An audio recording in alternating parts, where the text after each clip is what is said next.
interestingly enough, though, when you look at somebody's career like Bob Mabena, 30 years is a long time to be able to sustain a career. And you were listening to people tell their stories of listening to Bob Mabena when he was still at Metro FM, how many of us grew up listening to Bob Mabena, and he was just such an incredible guy. Let me go to Thabo Mdluli.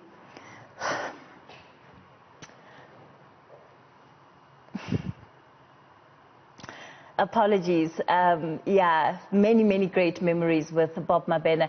Thabo Mdluli, good evening. Perhaps you had the opportunity of hosting a show with Bob Mabena. Speak to us about it. Yeah, Kathy, and a great light has gone out, Kathy. A great light has gone out. It's just really unbelievable to me. I'm still paralyzed. I'm in shock. I'm in disbelief. I've literally this year had to say goodbye to Bob Mabena, I think, twice. This being the second time where we hear the news that he's no more. The first one was when I was leading the breakfast show earlier in the year. And having woken up every day for 2 years, every morning to the same person and working together, you build a relationship and a friendship that is unlike any other, you know, and it feels so unreal to learn that he's gone. You know, from the few times that I had the opportunity of working with Bob, he was one of those people that didn't seem to put much of an effort in what he was doing. Always made it look like it was incredibly easy, regardless of what it was.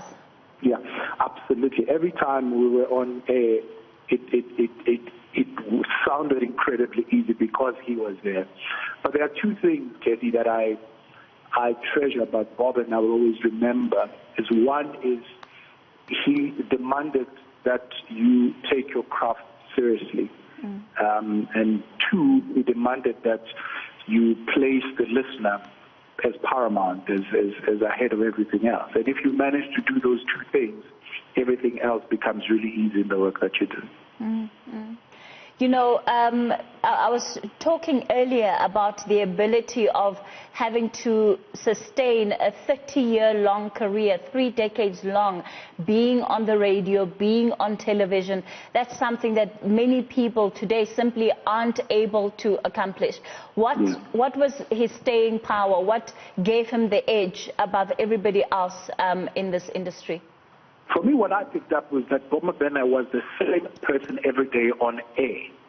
He could be anything else. But Bob was a co-host with me on air, and when he came off air, he became my boss, who was then the station manager.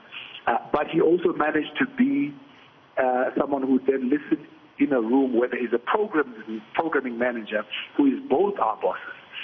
But you know, in all those situations, Bob can be different. He can be a hard boss. He can be a maybe not so disciplined employee. But every time Bob Mabena came on air, he was the same in terms of consistency, in terms of, I mean, many people know that Bob Mabena came to work wearing a suit every day. At 4 in the morning, he'd come wearing his suit and his tie, and he would stand. And many people would tweet and say, why is Bob Mabena standing and Thabo Mdluli sitting down? And Bob Mabena would say, because of the energy that I wanted to see on the microphone. And every time he does it, he is the same person every time on air. When he comes on, he brings that same respect and same integrity and same professionalism to the craft. Sure. And it's not just his colleagues that would be feeling the loss tonight. It's also his family, his children, some of whom he was incredibly. I don't remember a time that I was with Bob or interacted with him where he didn't show me a picture of his children, or he was such a doting father. Man, whether he was cooking, because he was the cook in his home, Kathy. He'd tell us every meal that he would cook over the week, and he would have this boy sitting right there next to him on the stove, wherever, tasting food. Or he would have so many stories about how this child is growing, and looking up to him. There's it's a very funny clip that he once sent to us, on the phone. We were talking to his child, and his child called him a Bob Mabena because you are a Bob Mabena. Because the child thinks this Bob Mabena thing is something else other than daddy, I suppose. But every time we spoke to Bob, we said, well, you are a Bob Mabena. Anything is possible with you.